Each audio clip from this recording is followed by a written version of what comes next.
Nolan, thank you. A record number of people are expected to travel this holiday weekend. Many of them will be driving.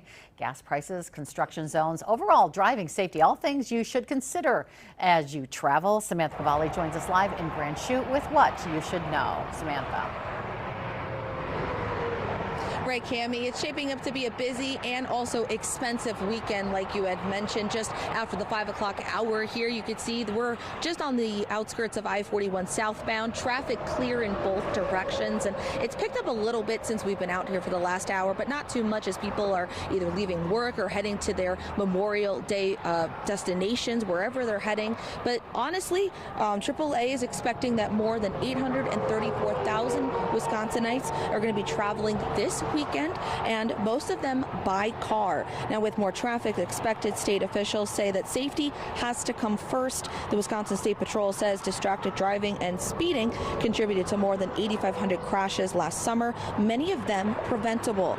To help with holiday traffic, the Wisconsin DOT has suspended most road construction for the weekend, but drivers are still being urged to check their route before leaving and stay alert in work zones. Even if crews aren't present, the speed limits are still enforced.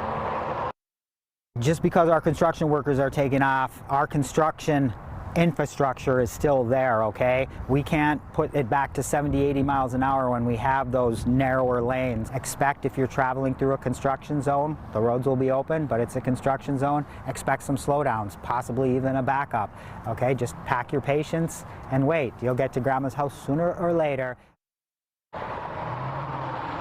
And as a reminder to drive sober or get pulled over, everyone reminding all drivers to make sure you have that designated driver or call an Uber, taxi, Lyft, anything you can so that you and your family are safe and can get home safe this holiday weekend. Reporting live in Grand Chute, Samantha Cavalli, Action 2 News.